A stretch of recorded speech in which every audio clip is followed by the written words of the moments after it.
ऐसी वीडियो रोज देखने के लिए आप मेरे वीडियो को लाइक करें, इस पे कमेंट करें और अपने दोस्तों के साथ शेयर करें। और हाँ, अगर आप इस चैनल पे नए हैं तो इसे सब्सक्राइब करना ना भूलें। गुलेरिया हाउस से निकलने के बाद अनिका अपनी सास आयशा और तीनों बच्चों के साथ कार में बैठकर मारवा हाउस की ओर कार आगे बढ़ाने लगी। अनिका अब खुद ही ड्राइविंग कर रही थी और बच्चों को भी यह देखकर काफी एक्साइटमेंट हो रही थी। बच्चों के लिए यह अनिका का फिर से अपनी पुरानी जिंदगी में लौटने की तरफ पहला कदम था और बच्चे अनिका को ड्राइव करते हुए देखकर काफी अच्छा फील कर रहे थे।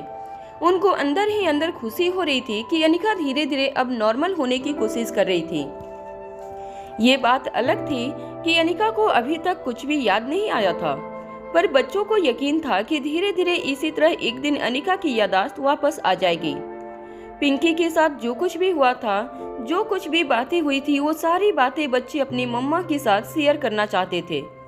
नन्ही सी रिया ने सबसे पहले बात आगे बढ़ाते हुए अनिका से कहा, मम्मा, क्या आप जानती हैं, पिंकी कह रही थी कि श्रेया मामी हेल्यूसिनेट कर रही हैं। अनिका ने जैसे ही यह शब्द सुना, ड्राइव कर रही अनिका की नजरें रिया के आंखों पर जा टिकी। रिया ने अपनी बात आगे बढ़ाते हुए कहा, mama, I know that you are genius,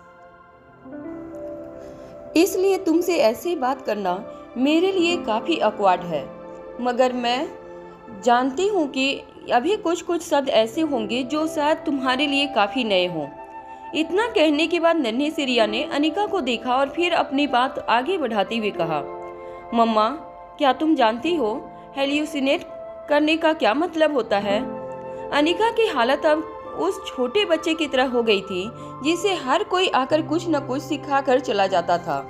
बचपन में हर बार हर शब्द अनिका ने रिया को सिखाए थे, मगर अनिका ने कभी सोचा नहीं होगा कि एक दिन ऐसा भी आएगा जब उसे रिया से बेसिक चीजें सीखनी पड़ेगी। रिया ने अपनी बात आगे बढ़ाते हुए कहा, श्रेया मामी अभी तक यह बात एक्सेप्ट नहीं कर पा रही हैं कि आकाश मामा इस दुनिया में नहीं रहे और इसीलिए शायद श्रेया मामी आकाश मामा को अपने आसपास देख रही हैं। रिया की बात सुनकर अनिका की कंफ्यूजन और भी ज्यादा बढ़ गई थी। उसे समझ नहीं आ रहा था कि उसे श्रेया की मदद करनी भी चाहिए या फिर श्रेया को किसी डॉक्टर की इलाज की जरूरत थी। श्रेया की आंखों में अनिका को मासूमियत दिखी थी। कहीं न कहीं ऐसा लग रहा था जैसे श्रेया अनिका से मदद की भीख मांग रही थी। अनिका श्रेया की ऐसी कंडीशन में उसकी मदद करना चाहती थी, मगर वो नहीं जानती थी कि वो उसकी मदद करने के लायक थी भी या नहीं, और क्या सचमुच श्रेया को मदद की जरूरत थी भी या नहीं, ये बात भी अनिका नहीं जानती थी। अनिका अपने मन में इस वक्त यही सब सोच रही थी। उसके मन में सवालों का तूफान सा आया हुआ था। तभी रिया की दबी हुई और मायूस आवाज अनिका के कानों पर पड़ी। रिया ने अपने आप से बातें करते हुए कहा, काश आकाश मामा के साथ ऐसा कुछ नहीं हुआ होता। आकाश मामा भी हमारे साथ होते और श्रेया मामी की भी ऐसी हालत ना हुई होती। इतना कहने के बाद रिया ने अनिका की तरफ देखा और फिर अपने प्यारी सी आवाज में कहा, और मम्मा, काश अगर आप बिल्कुल ठीक होती और पहले की तरह होती तो आप आसानी से श्रेया मामी का इलाज कर पाती। मैं जानती हूँ that you are a genius doctor, आप कभी श्रेया मामी को इस हालत में पहुँचने ही नहीं देती। जैसे ही रिया ने यह बात कही, बैक सीट पर बैठे एलेक्जेंडर ने अपना सर आगे की तरफ झुकाते हुए अनिका की ओर देखकर कहा, मम्मा, मुझे लगता है आपको फिर से अपनी पढ़ाई शुरू कर देनी चाहिए। एलेक्जेंडर की बात सुनकर कार में बैठे सभी लोग हैरान हो गए, पर एलेक्जेंडर ने अपनी बात आगे बढ़ाते हुए कहा, मम्मा, मैं सच कह रहा हूँ, क्योंकि अगर आप इस दुनिया में कोई सबसे बेहतरीन डॉक्टर है तो वो आप हैं, और ये बात हर कोई जानता है। और इसका मतलब साफ है कि इस दुनिया में अगर अब कोई सबसे बेहतरीन डॉक्टर बन सकता है तो वो भी आप ही होंगे। हो सकता है कि आप फिर से अपनी पढ़ाई शुरू करें तो आप बाकी लोगों से ज़्यादा तेज मेडिकल साइंस के बारे में बातें जान सकती हैं, और मैं जानता हूँ कि आप ऐसा कर सकती हैं। एलेक्जेंडर की बात सुनकर रिया के चेहरे पर भी मुस्कुराहट आ गई और रिया ने एक प्यारे सी मुस्कान देते हुए बड़े ही इनोसेंटली अनिका से कहा, हाँ मम्मा, फिर तो बहुत आसान हो जाएगा। आप श्रेया मामी को भी बचा लेना और आप खुद का भी इलाज कर लेना, सब कुछ सॉर्ट आउट हो जाएगा। रिया ने जितनी आसानी से यह बात कही थी वो बात इतनी आसान नहीं थी। बच्चों की बात को एक मजाक में उड़ाते बैक सीट पर बैठी आयशा ने कहा, ठीक है बच्चों, ये सारी बातें अब बाद में करेंगे। अब आपकी मम्मा को ड्राइविंग पर कंसंट्रेट करने दो। वहाँ रोहित भी मारवा हाउस वापस लौट चुका था। वो अपने कमरे में बैठा अपने परिवार के घर लौटने का इंतजार कर रहा था, मगर साथ ही साथ रोहित के दिमाग में कई सारी बातें चल रही थी। अपने बेडरूम के बालकनी में खड़े होकर रोहित ने सिगार जलाई। रोहित यह समझने की कोशिश कर रहा था कि आखिर वो कौन दुश्मन था जो इतना ताकतवर हो चुका था कि जिसके होने का वजूद तक रोहित तक नहीं पहुंच पा रहा था। अनिका को दिल्ली में किसी बड़े हेलीकॉप्टर से ले जाया गया था। उस हेलीकॉप्टर में ही वो गाड़ियां भी थी जो मैग्नेटिक फील्ड जनरेट करके चलती थी। अब तक रोहित को दुश्मन की ताकत का अंदाजा हो गया था। बस रोहित किसी तरह दुश्मन तक पहुंचना चाहता था, मगर बिजनेस टाइकून रोहित मारवा और इंपीरियल लीग के किंग के लिए भी अब ये बात बहुत मुश्किल हो गई थी। ये जान पाना कि आखिर उसका दुश्मन कहाँ छिपा था और कहाँ से वार कर रहा था। रोहित हर तरीके से सोचकर देख चुका था और उसके पास जितनी ताकत थी उसने उसका भी इस्तेमाल कर लिया था, मगर उसके हाथ से नाकामी ही लगी थी। रोहित ने जिन सिक्योरिटी गार्ड को अनिका और आयशा के साथ भेजा था, उन सिक्योरिटी गार्ड के चीफ ने रोहित को ये भी बता दिया था कि कोई दुश्मन था जो अनिका की कार का पीछा कर रहा था और रोहित के आदमी चारों तरफ उस कार के मालिक को ढूंढने में लग गए थे। सिगार का कस लगा रहे रोहित के चेहरे पर इस वक्त घबराहट नहीं नजर आ रही थी। रोहित का सिक्स सेंस उसे ये बता रहा था कि पहले वाला दुश्मन और अब जो अनिका और आयशा की गाड़ी का पीछा कर रहा था वो दुश्मन अलग था। दोनों का स्टाइल काफी अलग था। पहले वाला दुश्मन बहुत ही चालाक और समझदार था, जबकि इस बार जिसने अनिका और आयशा की गाड़ी का पीछा करने की कोशिश की थी वो जल्द से जल्द पकड़ा जाएगा। यह बात भी रोहित अच्छी तरह से जानता था। कुछ देर में रोहित के एक खास आदमी का रोहित को कॉल आया। रोहित ने जब कॉल कनेक्ट किया तो उस आदमी ने कहा, सर, जो गाड़ी अभी मैडम की कार का पीछा कर रही थी उसके बारे में पता चल गया है सर। रोहित ने जैसे ही अपने खास आदमी की बात सुनी उसके चेहरे पर एक कुटिल मुस्कान आ गई। रोहित को यकीन था कि ये तो होना ही था। रोहित ने अपने मुंह से सिगार निकालते हुए उस आदमी से पूछा, कौन है वो लोग और कहाँ हो तुम लोग, मुझे बताओ, मैं अभी इसी वक्त वहाँ पहुँच रहा हूँ। तभी उस आदमी ने तेज सांसें लेते हुए कहा, नहीं सर, यहाँ पर आने का कोई फायदा नहीं है। ये लोग तो मामूली कॉलेज के स्टूडेंट हैं। जो लोग सरेआम कार रेसिंग करना पसंद करते हैं, ये इनकी हॉबी है। कई बार पकड़े जा चुके हैं मगर सुधरने का नाम नहीं लेते। हमने एक लड़के की खूब पिटाई की, तब पता चला कि वो लोग दरअसल पहले यूं ही मस्ती मस्ती में स्पीडिंग कर रहे थे, मगर जब मैडम ने कार अपने हाथों में ली तो इन लोगों की पूरी गैंग ने मैडम के साथ एक रेस लगानी शुरू कर दी।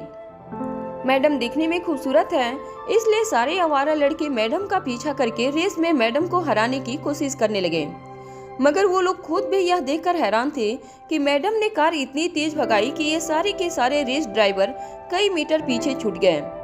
रोहित को भी अब इस बात से आश्चर्य होने लगा था कि धीरे धीरे अनिका की सारी क्वालिटीज अनिका में वापस आ रही थी। बस अनिका की यादाश्त अनिका से कोसों दूर थी और अनिका आज भी रोहित के साथ बिल्कुल अनकंफर्टेबल थी। मगर रोहित को कहीं न कहीं इस बात की तसल्ली थी कि अनिका पहली वाली लाइफ की ओर तेजी से कदम आगे बढ़ा रही थी। रोहित यही सोच सोचकर अपने दिल को समझा लेता और खुश हो जाता। वो जानता था कि अनिका उसी की ही थी और एक दिन अनिका को इस बात का एहसास भी हो जाएगा।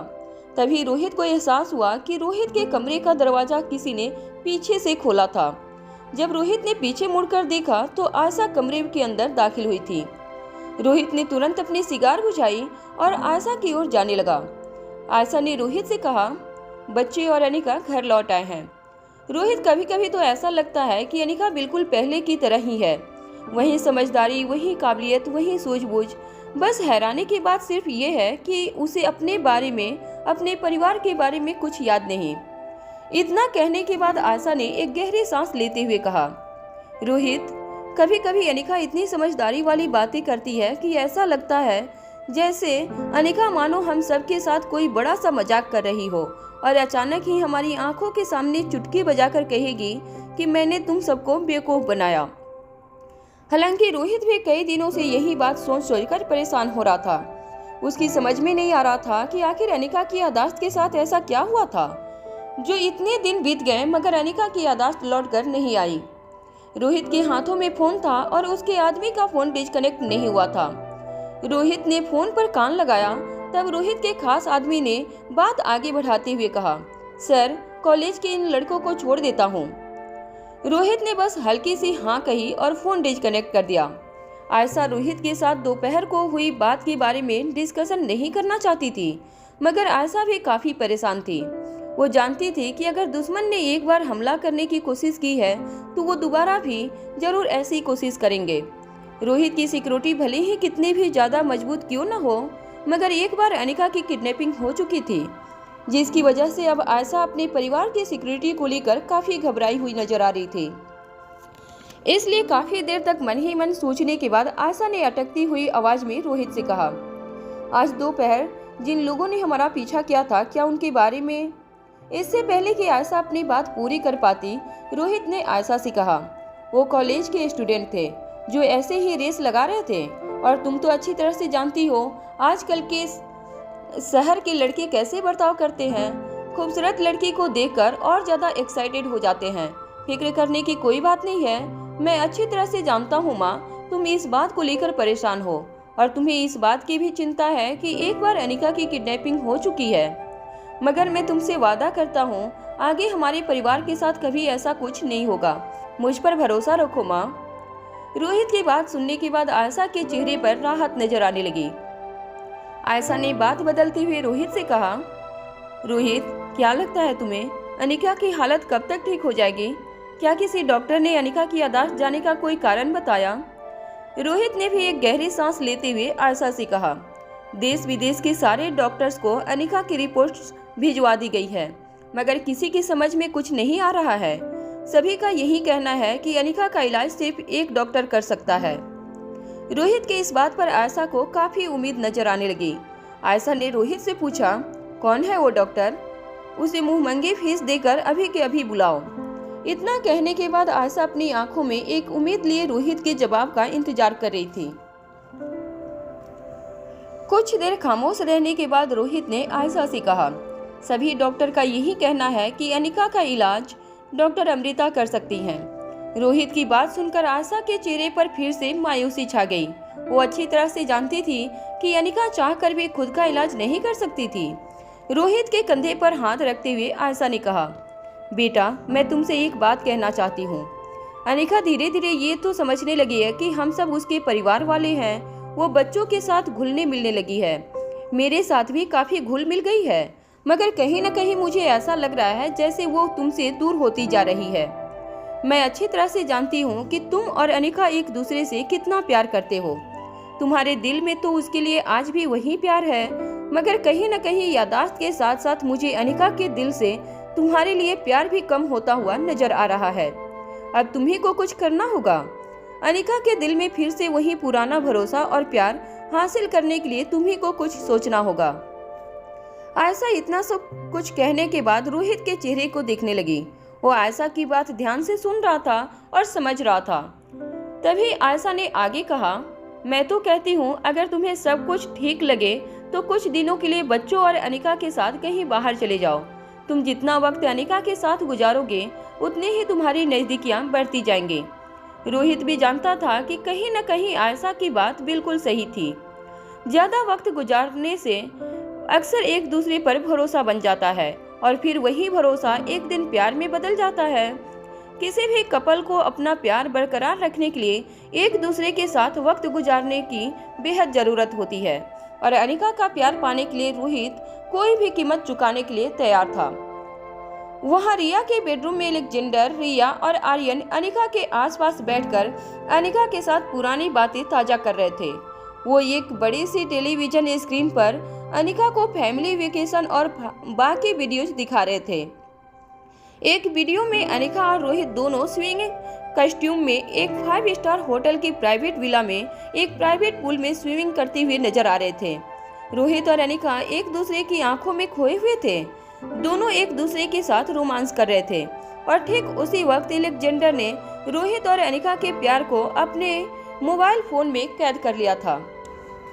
तीनों बच्चे उस वीडियो को देखकर हंस रहे थे। वहीं अनिका को काफी ऑकवर्ड महसूस हो रहा था। एक वीडियो में अनिका और रोहित दोनों पैराग्लाइडिंग करते हुए नजर आ रहे थे।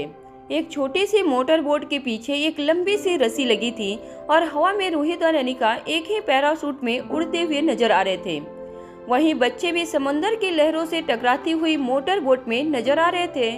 उन सारे वीडियो को देखकर बच्चे खिलखिलाकर हंस रहे थे। उन्हें अपने पुराने दिन जब याद आए तो रिया ने अनिका से लिपट कर कहा, मम्मा चलो ना, वापस वेकेशन के लिए जाते हैं। क्या तुम्हें हमारे साथ मजा नहीं आता था? रिया ने जैसे ही ये बात कही अनिका थोड़ी चौंक गई। अनिका की खुद की समझ में नहीं आ रहा था कि वो रिया की इस बात का क्या जवाब देती। जो खुशी और जो प्यार वीडियो में अनिका की आंखों में नजर आ रहा था वो अनिका के लिए काफी हैरान कर देने वाला था। अनिका की समझ में नहीं आ रहा था कि इतनी प्यारी जिंदगी होने के बावजूद उसके साथ अचानक क्या हो गया था कि वो अपनी जिंदगी को पूरी तरह से भूल चुकी थी। जिस रोहित पर अनिका को इतना भरोसा था और जिस रोहित के लिए अनिका अपनी आंखों में इतना प्यार देख रही थी, आज उसी रोहित को देखते ही अनिका अनकंफर्टेबल क्यों महसूस कर रही थी। अनिका को समझ नहीं आ रहा था कि जो रोहित अपने परिवार का इतना ख्याल रखता था और अपने परिवार की हिफाजत के लिए इतना सब कुछ कर सकता था, उस रोहित का असली चेहरा क्या था। ये समझ पाना अनिका के लिए बहुत मुश्किल हो गया था।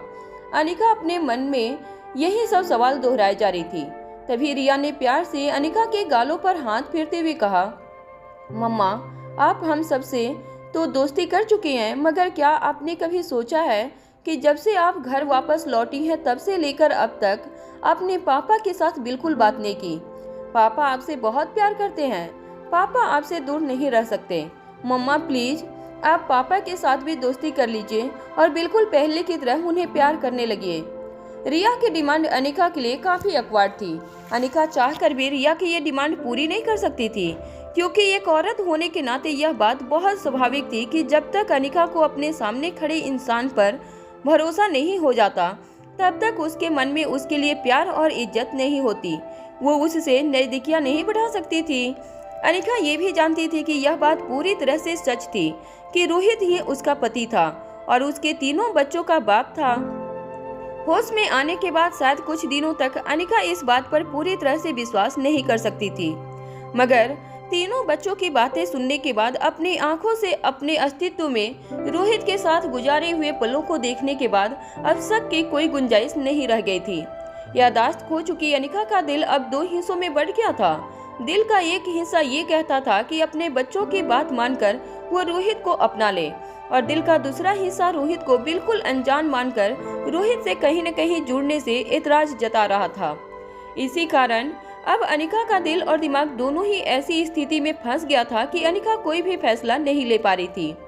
तभी नन्ही सी रिया की बात में हामी भरते हुए एलेक्जेंडर ने आगे आकर अनिका का हाथ पकड़ा और कहा, रिया बिल्कुल ठीक कह रही है मम्मा, आपको डैड से दोस्ती कर लेनी चाहिए। क्यों न हम सब आज से साथ में ही रहें, बिल्कुल पहले की तरह। जैसे ही एलेक्जेंडर ने यह बात कही अनिका के दिल की धड़कनें तेज होने लगी। अनिका अभी भी रोहित को एक्सेप्ट करने के लिए पूरी तरह से तैयार नहीं थी। अनिका की समझ में नहीं आ रहा था कि वो बच्चों की इस डिमांड को किस तरह पूरी करती। अनिका के लिए रोहित बिल्कुल अनजान था। वो नहीं समझ पा रही थी कि उसे इस रोहित के साथ किस तरह से पेश आना चाहिए। इससे पहले कि अनिका बच्चों की बातों का कुछ जवाब दे पाती, अनिका ने देखा कि रिया के बेडरूम का दरवाजा खुल गया। दरवाजा खुलते ही अनिका की नजरें रोहित की नजरों से टकराई। अनिका को देखते ही रोहित अपनी जगह पर जैसे जम सा गया। रोहित की नजरें जब अनिका की आंखों से टकराई तब रोहित हर बार की तरह अनिका की आंखों में खो गया। रोहित की आंखों के सामने इस वक्त पहले से कई सारे प्यार के पल घूमने लगे। रोहित उन पलों को याद करने लगा जिसमें वो अनिका के साथ काफी खुश था और साथ ही बेहद सुकून भरी जिंदगी के पल जीता था। रोहित जब भी अनिका को देखता था तब रोहित के दिल में अनिका के लिए वही प्यार फिर से जाग जाता, जिस तरह प्यार रोहित ने अनिका को पहली बार देखकर महसूस किया था। रोहित के लिए अनिका का प्यार बेहद खास था और रोहित अनिका को भी अपने लिए बहुत खास मानता था। वो उसके लिए कुछ भी कर सकता था। रोहित ये बात भी अच्छी तरह से जानता था कि इस वक्त रोहित की आंखों में अनिका के लिए जो प्यार था वो प्यार अनिका की आंखों में रोहित के लिए नहीं था। मगर अनिका की आंखों में फिर से अपने लिए प्यार और थोड़ी सी रिस्पेक्ट देखने के लिए रोहित कई जन्मों तक इंतजार कर सकता था। रोहित धीरे धीरे अपने कदम अनिका की ओर आगे बढ़ाने लगा। रोहित जैसे जैसे अनिका के एक करीब आता जा रहा था, अनिका के दिल की धड़कनें उतनी ही तेज हो रही थी। अनिका बस यहाँ वहाँ बच्चों को देखकर अपने कदम पीछे हटा रही थी। वो बिल्कुल घबरा चुकी थी। उसे अंदर ही अंदर घबराहट होने लगी थी। तभी रिया ने अचानक अनिका का हाथ पकड़ लिया और कहा, डरो मत मम्मा, ये हमारे पापा हैं। आपकी शादी हुई है इनसे, बहुत प्यार करती है इनसे और ये बहुत प्यार करते हैं आपसे। और अब वक्त आ गया है मम्मा कि अपने जिस तरह हमारे रिलेशनशिप को एक्सेप्ट किया है, उसी तरह आप पापा के प्यार को भी एक्सेप्ट कर लीजिए। आप दोनों को प्यार करता हुआ देखकर कहीं न कहीं हम बच्चे अपने आप को सेफ महसूस करते हैं। नन्ही से रिया और अलेक्जेंडर सभी ने अपना बचपन बिना माँ बाप के गुजारा था। रिया अनिका के साथ पली बढ़ी थी और उसने अपने पापा को मिस किया था। आर्यन अपने पापा के साथ पला था और उसने अपनी मम्मा को मिस किया था। और अलेक्जेंडर बिना माँ बाप के पला था।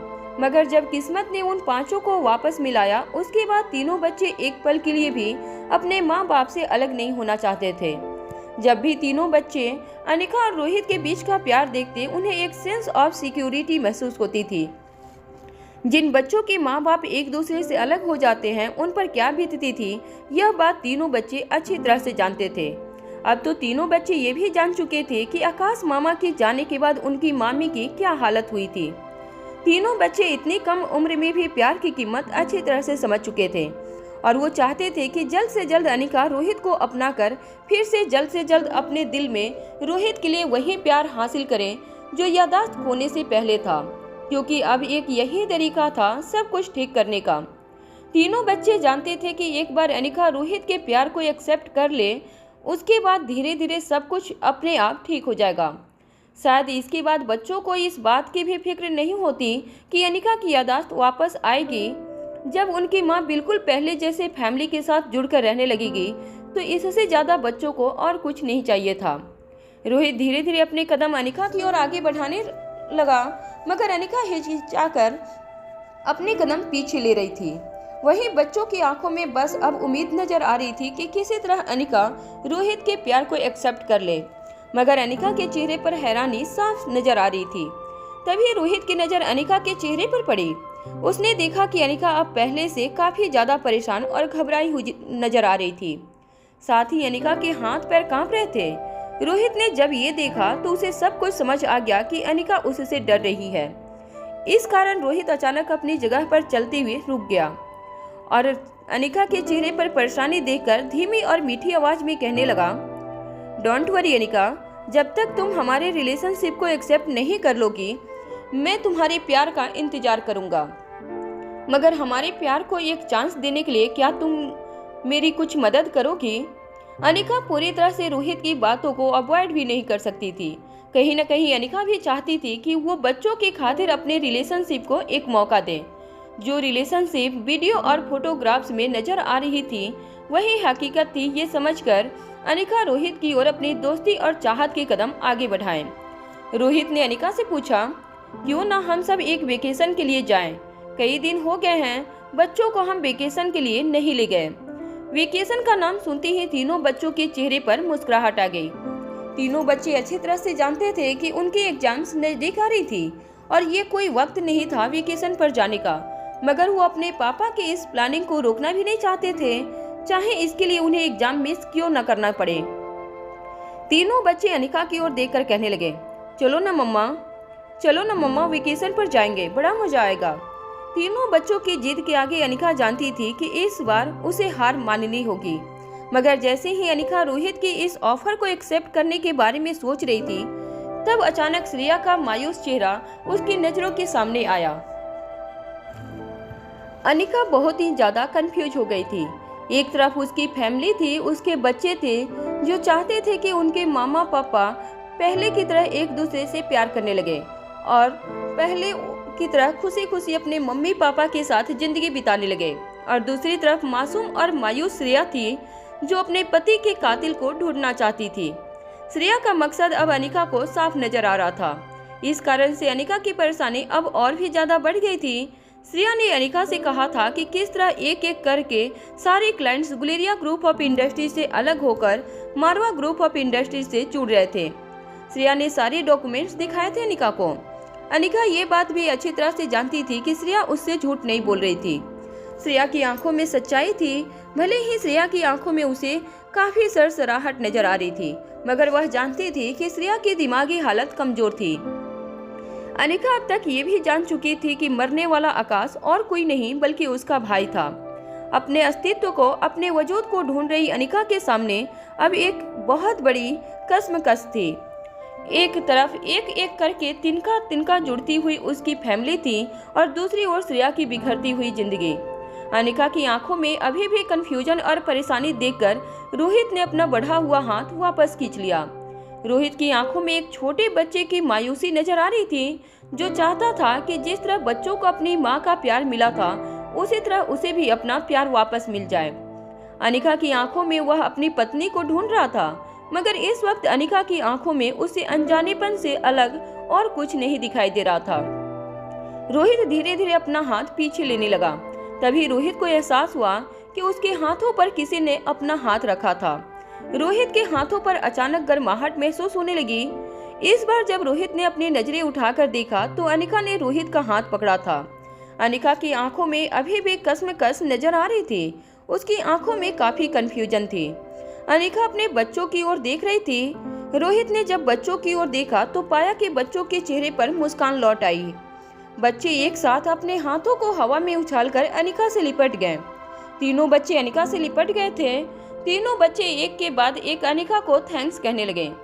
आर्यन, जो हमेशा ही चुपचाप रहता था और हर बार समझदारी से काम लेता था, अनिका का ये रिएक्शन देखकर आर्यन भी अपने इमोशंस छुपा नहीं पाया और आर्यन ने दोनों हाथ अपने कमर पर रखकर कहा, तो हो जाए एक फैमिली वेकेशन। कहाँ जाना है वो हम बच्चे आपको बताएंगे। रोहित को इतने दिनों में पहली बार एहसास हो रहा था कि उसकी टूटी बिखरी फैमिली फिर से जुड़ने लगी थी। रोहित ने अनिका का हाथ पकड़कर धीमी आवाज में अनिका से कहा, बस तुम्हें मुझ पर भरोसा रखना है। जिस तरह तुम अपने बच्चों पर भरोसा करती हो उसी तरह मुझ पर भी भरोसा करना सीख जाओ, फिर सब कुछ ठीक हो जाएगा। मेरे लिए तुम मेरी जिंदगी हो। तुम्हारे लिए और बच्चों के लिए मैं कुछ भी कर सकता हूँ, ये बात हमेशा याद रखना। इतना कहने के बाद रोहित अनिका के थोड़ा और पास आया और उसके चेहरे की ओर देखकर अपनी बात आगे बढ़ाते हुए कहा, तुम्हारी याददाश्त वापस आए या ना आए, पर तुमसे जुड़ी हर याद मेरे सीने में कैद है, जिन्हें मुझसे कोई जुदा नहीं कर सकता। वो हमेशा मेरे साथ रहेगी।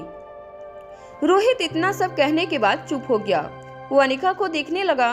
वहीं अनिका अभी भी काफी अनकंफर्टेबल नजर आ रही थी, मगर बच्चों के चेहरे पर इतनी खुशी देखकर अनिका को कहीं न कहीं लग रहा था कि उसका रोहित की ओर आगे बढ़ाया हुआ वो कदम सही था। बच्चे अनिका से लिपटकर उसे प्यार करने लगे थे। वहीं अचानक रोहित को ये एहसास होने लगा जैसे कमरे के बाहर कोई उनकी बातें सुन रहा था। रोहित काफी अलर्ट हो गया। रोहित ने हालांकि यह बात बच्चों को और अनिका को नहीं बताई, मगर धीरे से रोहित अपने पैर पीछे लेने लगा। रोहित धीरे धीरे अपने कदम रूम के दरवाजे की ओर ले जाने लगा। फिर अचानक रोहित ने मुड़कर बेडरूम का दरवाजा एक झटके से खोल दिया। बच्चे भी रोहित की इस हरकत को देखकर हैरान हो गए। रिया दौड़कर रोहित के पास गई। जब रिया की नजर दरवाजे के बाहर गई तो रिया के मुंह से चीख निकल गई। रोहित भी दरवाजे पर खड़ी औरत को देखकर हैरान रह गया। एक औरत जिसका चेहरा बुरी तरह से झुलस चुका था, वो अपने हाथ में नाश्ते की ट्रे लेकर दरवाजे के बाहर खड़ी थी। रिया की चीख सुनते ही उस औरत के हाथों से नाश्ते की प्लेट जमीन पर गिर गई। जब एलेक्जेंडर और आर्यन दौड़कर दरवाजे के पास आए तो उस औरत का चेहरा देखकर उन्हें भी काफी घबराहट महसूस होने लगी थी। उन्होंने इससे पहले किसी इंसान की शक्ल को इतनी बुरी तरह से झुलसा हुआ कभी नहीं देखा था। बच्चों को इस तरह से घबराया हुआ देखकर उस औरत ने तुरंत अपना घूंघट अपने चेहरे पर ओढ़ लिया और अपना सिर झुकाकर रोहित से कहने लगी, माफ कीजिएगा सर जी, दरअसल मुझे कहा गया था कि मैं बच्चों के कमरे में उनका और मैडम का नाश्ता ले जाऊं, इसीलिए मैं यहाँ आई थी। रोहित उस औरत की बातें ध्यान से सुन रहा था। उसकी पूरी बात सुनने के बाद रोहित कुछ कहने ही वाला था, इतने में उस औरत ने आगे कहा, दरअसल कुछ सालों पहले हमारी बस्ती में आग लग गई थी। उस आग में मेरा पूरा शरीर झुलस गया था। तब से मैं हमेशा अपने चेहरे पर ये घूंघट लिए घूमती हूँ साहब। आज झटके से दरवाज़ा खुला तो अचानक घूंघट चेहरे से फिसल गया और बच्चे मुझे देखकर डर गए। वैसे मुझे पता है कि लोग मेरे चेहरे को देखकर अक्सर डर जाते हैं, इसलिए मैं अपने चेहरे पर घूंघट हमेशा डाल कर रखती हूँ। मुझे माफ़ कर देना साहब। मेरे घर पर मेरा एक बेटा है जो उस आग में पूरी तरह से झुलस चुका है। वो कामकाज नहीं कर पाता। उसके इलाज के लिए और उसके खाने पीने के लिए मुझे नौकरी की सख्त ज़रूरत है। मुझे नौकरी से मत निकालिएगा। ये कहने के बाद उस औरत ने रोहित की ओर देखकर अपने हाथ जोड़ लिए। रोहित को उस औरत के लिए काफ़ी हमदर्दी हो रही थी, इसलिए उस औरत की ओर अपने हाथों से इशारा करते हुए रोहित ने कहा, नहीं, हाथ जोड़ने की कोई ज़रूरत नहीं है। मुझे लगा कि कोई छुप छुप कर हमारी बातें सुन रहा था, इसलिए मैंने झटके से दरवाज़ा खोला। आपको नौकरी से कोई नहीं निकालेगा, आप बेफिक्र रहिए। दरवाजे के पास खड़े बच्चे भी अब यह सब समझ चुके थे कि उन्होंने जिस तरह का रिएक्शन उस औरत के चेहरे को देखकर दिया था, उससे वो इमोशनली काफ़ी हर्ट हुई होगी। बच्चे भी उस औरत के लिए काफ़ी सॉरी फील कर रहे थे। उन्हें अंदर ही अंदर बहुत बुरा लग रहा था। उनको अपने दिए रिएक्शन पर पछतावा था। इस कारण बच्चों ने आगे कुछ नहीं कहा। मारवा हाउस में कई नौकर काम करते थे और रोहित और बच्चे हर नौकर को नहीं जानते थे। नौकर की शिफ्ट भी बदलती रहती थी। हर 8 घंटे में स्टाफ बदला जाता था। ऐसे में मारवा हाउस में हमेशा नौकरों की कमी रहती थी।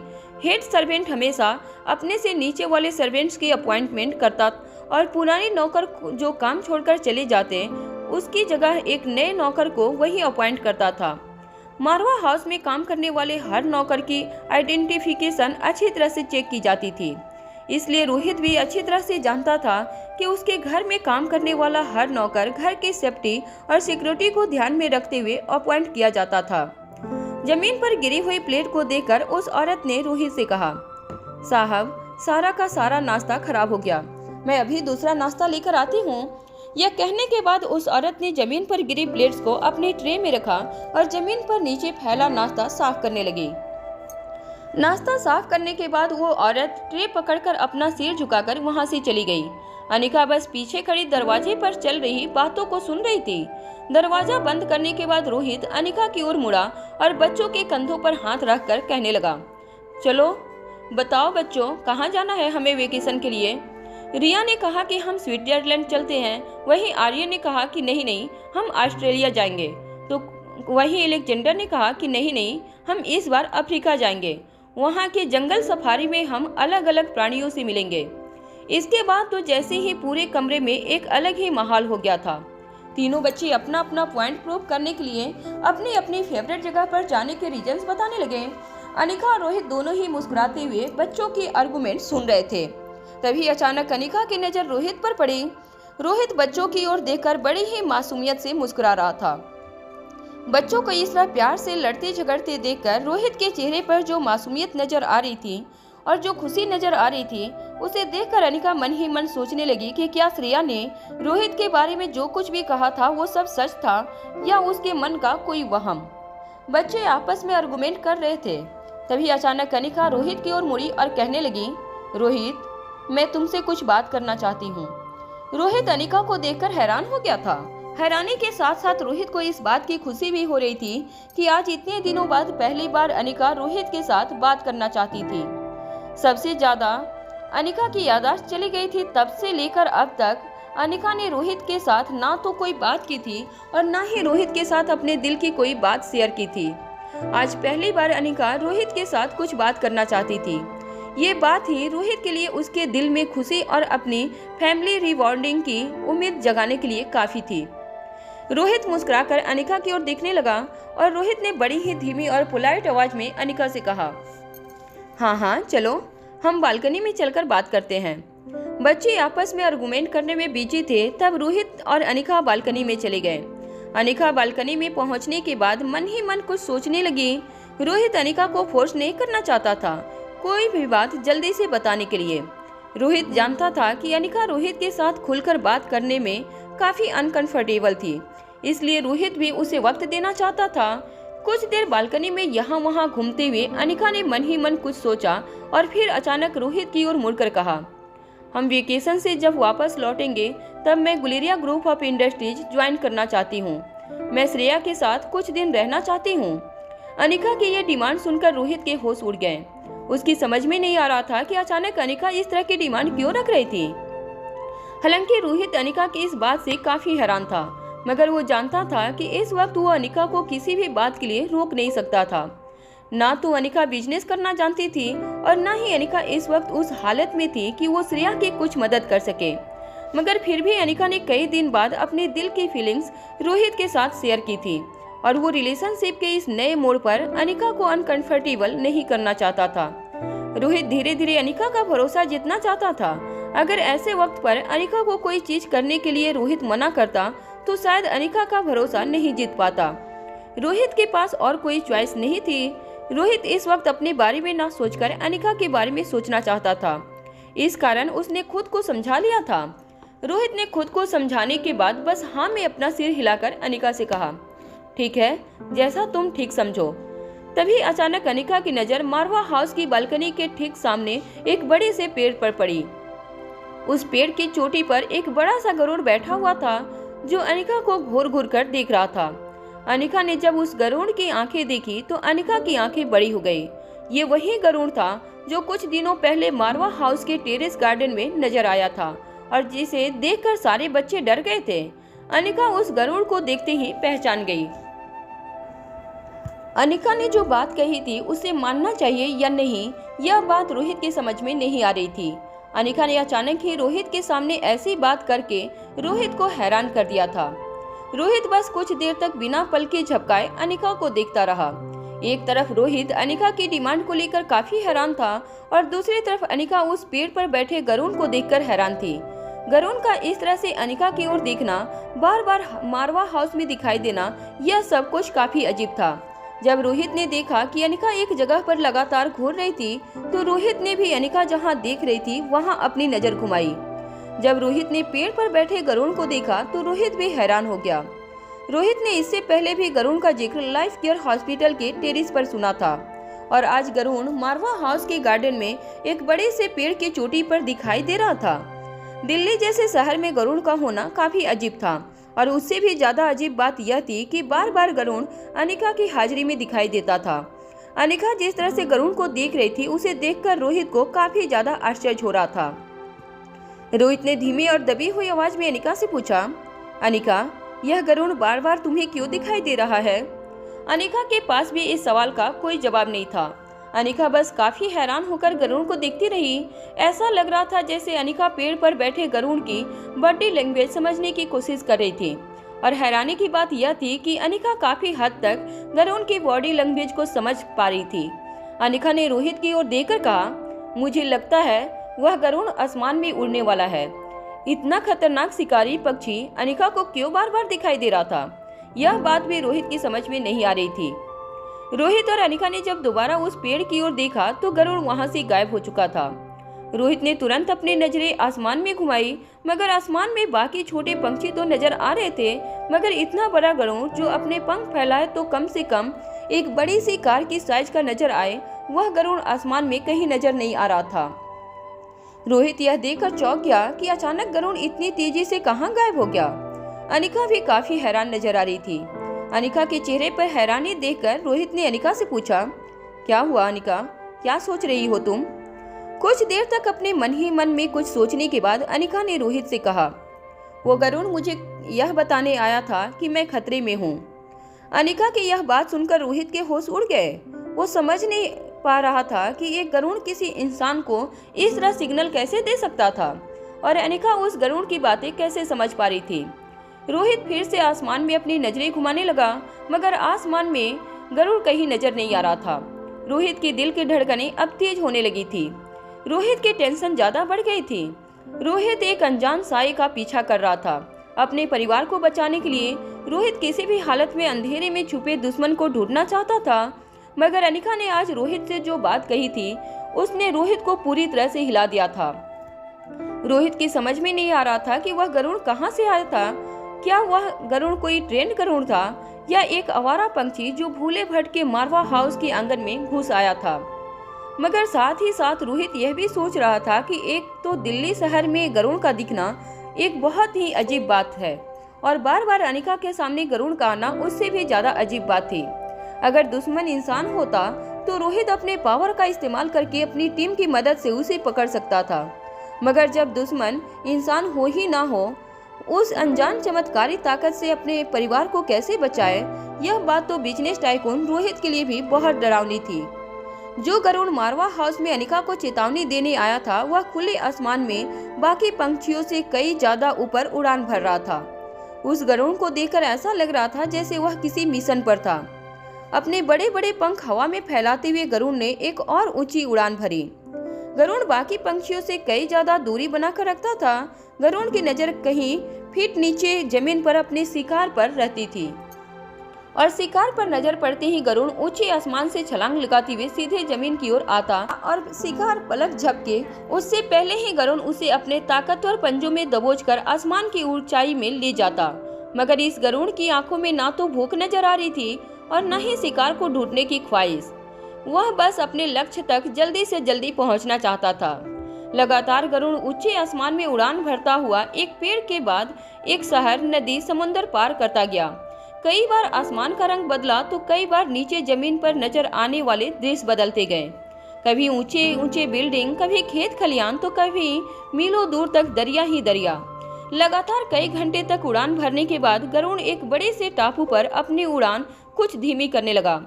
धीरे धीरे गरुड़ ऊंचे आसमान से नीचे की ओर आने लगा। कई घंटों तक बिना खाए पिए गरुड़ ने ऊंची उड़ान भरी थी, मगर अभी गरुड़ काफी तेजी से अपने लक्ष्य की ओर आगे बढ़ रहा था। फिर एक ऊंची पर्वत के शिखर पर एक छोटी सी चट्टान पर गरुड़ अपने पंजे गड़ाकर बैठ गया। गरुड़ के ठीक सामने स्वाति मल्होत्रा बैठी थी। गरुड़ के आने के बाद स्वाति काफी देर तक गरुड़ को देखती रही।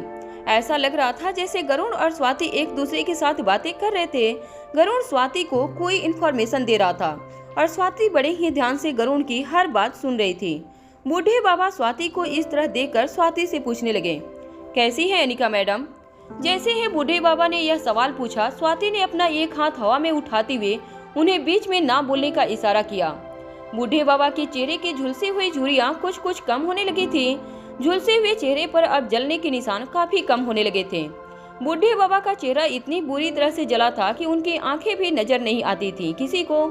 मगर अब धीरे धीरे बूढ़े बाबा की आंखों की पुतलियां दिखने लगी थी। कुछ देर तक बड़ी ही शांति से गरुड़ को देखने के बाद स्वाति मुस्कुराने लगी। स्वाति अपने हाथों से एक जंगली भालू की पीठ पर मलहम लगा रही थी। बूढ़े बाबा एक बड़ा सा कटोरा लिए स्वाति के ठीक बगल में खड़े थे। स्वाति फिर से अपने ध्यान से बाहर निकलकर उस भालू के शरीर पर मलहम लगाने लगी।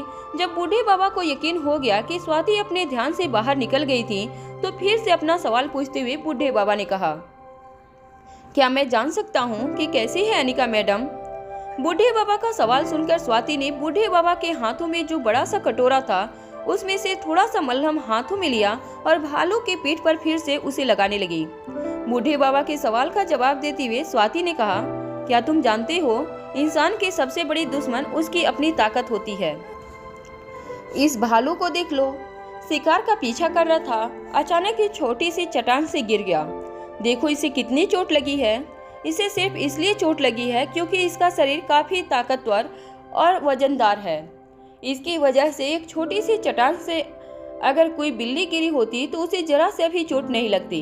वह अपने पंजों के सहारे ऊंची से ऊंची चट्टान से छलांग लगा सकती है बिना एक खरोच के, क्योंकि उसका शरीर उसकी ताकत नहीं, उसके शरीर की कमजोरी उसकी ताकत बन जाती है।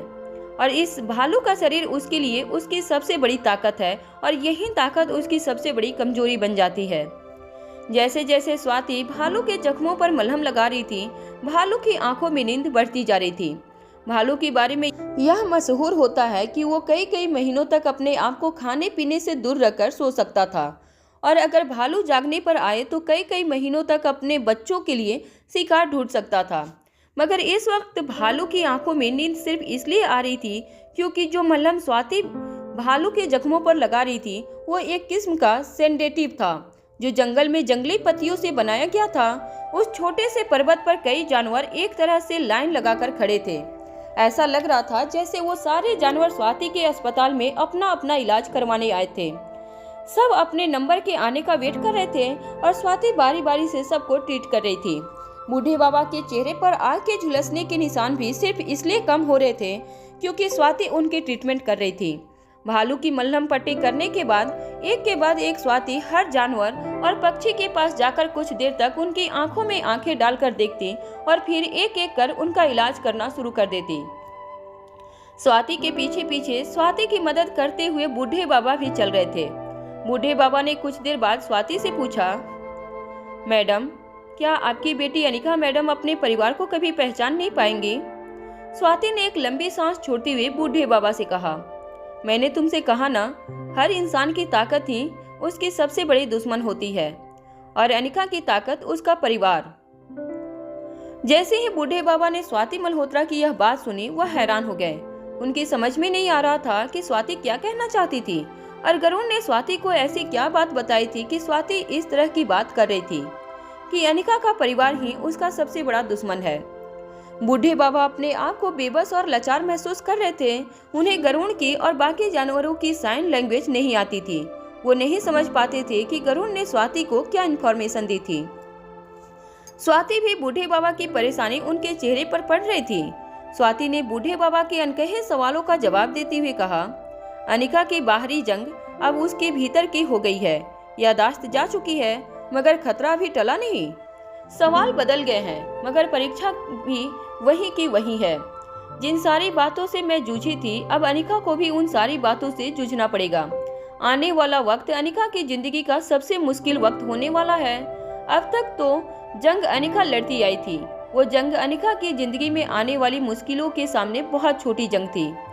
स्वाति एक के बाद एक सारे पशु पक्षी और जानवरों का इलाज कर रही थी, मगर स्वाति की आंखों में अनिका के लिए फिक्र साफ नजर आ रही थी। बूढ़े बाबा अच्छी तरह से जानते थे कि अनिका की यादाश्त अनिका से छीनकर स्वाति जरूर कोई ऐसी प्लानिंग को अंजाम दे रही थी। इसके बारे में सोच पाना बूढ़े बाबा के बस में नहीं था। स्वाति की ऐसी बातें सुनकर बूढ़े बाबा के चेहरे पर घबराहट बढ़ती जा रही थी। जो नौकरानी रोहित और अनिका को नाश्ता देने गई थी, वह अपने सर पर घूंघट डाले किचन की साफ सफाई कर रही थी। तभी हेड सर्वेंट ने आकर उससे कहा, एक काम करो, तुम यहाँ किचन की साफ सफाई करो, तुम्हारी शिफ्ट कुछ मिनट में पूरी होने वाली है। साहब और मेम साहब के कमरे में खाना मैं खुद पहुंचा दूंगी। घूंघट डाली औरत ने हाँ में अपना सिर हिला दिया और साफ सफाई करने लगी। कुछ देर बाद जब उसकी शिफ्ट पूरी हुई तो उस शिफ्ट के सारे नौकर एक साथ सिक्योरिटी गेट पर चेकिंग करवाकर अपने अपने घरों के लिए मारवा हाउस से निकलने लगे। वो औरत जिसका चेहरा पूरी तरह से झुलसा हुआ था और जिसने अपने चेहरे पर घूंघट ओढ़ कर रखा था, वो धीरे धीरे मारवा हाउस की प्राइवेट रोड से होते हुए मेन रोड तक जा पहुंचे। बाकी सारे नौकर बस स्टॉप पर खड़े होकर अपनी अपनी बसों के आने का इंतजार करने लगे। घूंघट वाली औरत बिना रुके कुछ देर तक हाईवे पर चलती रही। इस वक्त चारों तरफ एक अजीब तरह का सन्नाटा पसरा हुआ था। आसमान में तेज धूप निकली हुई थी और इन्हीं सब के बीच ठंडी ठंडी हल्की हवाएं चल रही थी। वो औरत चलते हुए बीचों बीच में पीछे मुड़कर ये देखकर तसल्ली कर रही थी कि कोई उसका पीछा तो नहीं कर रहा था। उसके हाव भाव एकदम अलग थे, पर इस वक्त वो काफी हड़बड़ी में लग रही थी। जितने कदम वो आगे चल रही थी, उतना ही वो पीछे मुड़कर बार बार देख रही थी। कुछ देर तक वो औरत एक गांव की ओर अपने कदम आगे बढ़ाती रही। दिल्ली शहर के ठीक बाहर एक छोटा सा कस्बा था। यहाँ ज्यादातर बंजारे रहते थे। इन बंजारों की एक अलग ही दुनिया थी। इनको किसी से मतलब नहीं होता था और न ही कोई इन बंजारों से कोई मतलब रखता था। पर जब भी कुछ वक्त के लिए वो बंजारे एक शहर में ठहरते तो उन बंजारों की औरतें शहर में कोई न कोई काम करके कुछ पैसा कमा लेती थी। इसी से उनकी जिंदगी चलती थी और यही उनका अंदाज था। मगर मारवा हाउस में काम कर रहे हेड सिक्योरिटी गार्ड ने भी इसी वजह से उस घूंघट वाली औरत को कुछ वक्त के लिए घर में काम करने की नौकरी दी थी। अक्सर जब भी मारवा हाउस में नौकरों की कमी होती थी तो हेड सर्वेंट इसी तरह से कुछ वक्त के लिए शहर को अपना ठिकाना बनाने आए बंजारी लोगों को काम देकर घर के नौकरों की आई कमी को पूरा करते थे।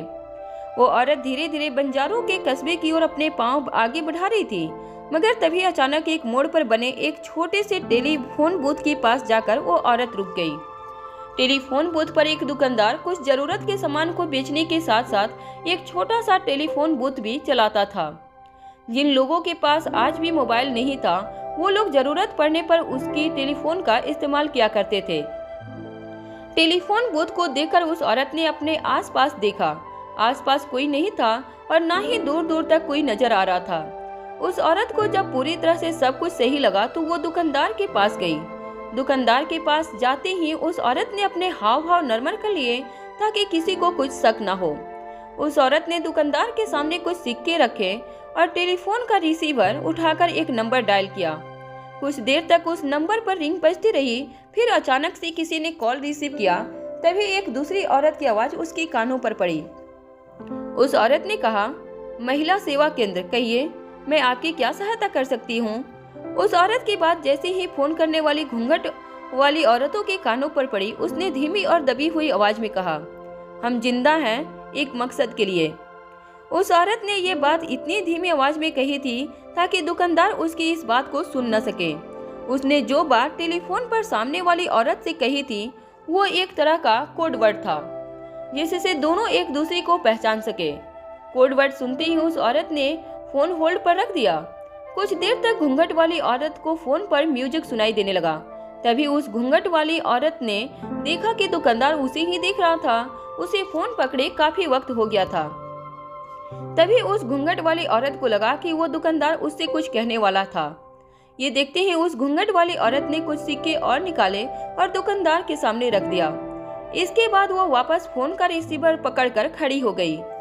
कुछ देर बाद जब फोन वापस कनेक्ट हुआ तो घूंघट वाली औरत के कानों पर भारी पहाड़ी आवाज सुनाई पड़ी। उस आवाज को सुनकर किसी का भी बदन सिहर जाता। वो भारी पहाड़ी आवाज किसी और की नहीं बल्कि दमयंती देवी की थी। दमयंती देवी ने उस घूंघट वाली औरत से टेलीफोन पर पूछा, क्या हुआ, कुछ पता चला? क्या बताया अनिका ने अपने परिवार वालों से? अगर मारवा खानदान से कोई भी हाथ हमारी ओर आगे बढ़ रहा है तो वो हम तक पहुंचे उससे पहले ही उस हाथ को काट देना होगा। दमयंती देवी की बात का जवाब देते हुए घूंघट वाली औरत ने दमयंती देवी से कहा, हाँ माँ, उन्हें किसी बात का कोई शक नहीं हुआ। उस घूंघट वाली औरत की बात सुनकर दमयंती देवी ने राहत की सांस ली। दमयंती देवी को अब थोड़ा अच्छा लगने लगा था। साथ ही वो अब आगे अपना हुक्म चलाने को उतारी हो रही थी। दमयंती देवी अभी अपनी बात उस घूंघट वाली औरत से कहती, तभी घूंघट वाली औरत ने यहाँ वहाँ देखकर धीमी आवाज में दमयंती देवी से कहा, मगर माँ साहब, हमारा मकसद हमसे और भी दूर चला गया है। दमयंती देवी उस औरत की बात सुनकर हैरान रह गई। वो समझ नहीं पा रही थी कि आखिर वो औरत उससे क्या मैसेज देना चाहती थी। दमयंती देवी को अब मन ही मन कुछ अजीब लगने लगा क्योंकि वो नहीं चाहती थी कि उसका मकसद उससे दूर हो जाए। दमयंती देवी इस बात को लेकर कुछ कहती कि फिर से दबी हुई आवाज में घूंघट वाली औरत ने दमयंती देवी से कहा, माँ साहब, दरअसल बात यह है कि अनिका अपनी याददाश्त खो चुकी है। वो जादुई जड़ी बूटी कहाँ है, अब ये पता लगाना और भी ज्यादा मुश्किल हो गया है। जैसे ही दमयंती देवी ने उस औरत की बात सुनी, दमयंती देवी का गुस्सा 7वें आसमान को पार कर गया। दमयंती देवी ने अपनी पहाड़ी आवाज को और ऊंचा करते हुए कहा, यह नहीं हो सकता।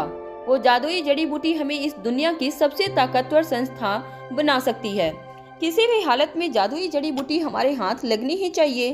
क्या तुम्हें पूरा यकीन है कि अनिका अपनी याददाश्त पूरी तरह से खो चुकी है? कहीं ये उसकी कोई नई चाल तो नहीं है? इतना कहने के बाद दमयंती देवी ने आगे अपनी बात बढ़ाती हुई कहा, एक बात हम भूल नहीं सकते कि वो अनिका बिल्कुल अपनी माँ पर गई है। अपने दुश्मनों को बरगलाने के लिए वह किसी भी हद तक जा सकती है। जिस तरह उसकी माँ अपने दुश्मनों को नए नए तरीके से चकमा देती है, मुझे लगता है कि अनिका भी वही कर रही है। दमयंती देवी का गुस्सा सुनकर उस घूंघट वाली औरत को मीलों दूर होने के बावजूद डर लगने लगा था। कांपती और अटकती हुई आवाज में उस घूंघट वाली औरत ने दमयंती देवी की बात का जवाब देते हुए कहा, माँ साहब, मैं कई दिनों से उनके घर पर नौकरी कर रही हूँ। मैंने हर एक चीज को बहुत नजदीक से देखा है। घर के सभी लोग परेशान हैं। पिछले कुछ दिनों में घर में ऐसी ऐसी बातें हुई हैं कि इस तरह से अनिका का नाटक करना बिल्कुल मुश्किल है। इतना कहने के बाद उस घूंघट वाली औरत ने गहरी सांस लेते हुए कहा, और मुझे नहीं लगता कि अनिका नाटक कर रही है। मैंने उसकी आंखों में देखा है, उसके चेहरे को पढ़ा है मैंने। वो जो कुछ भी कर रही है वह सच है। उसे अपनी पिछली जिंदगी के बारे में कुछ भी याद नहीं।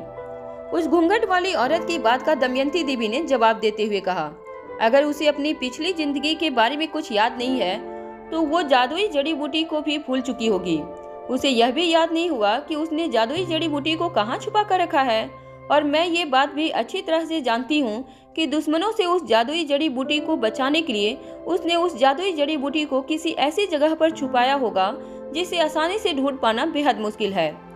दमयंती देवी की बात बिल्कुल सही थी। उसकी बात सुन घूंघट वाली औरत ने डरी हुई और अटकती हुई आवाज में दमयंती देवी से पूछा, माँ साहब, अब मेरे लिए क्या हुक्म है?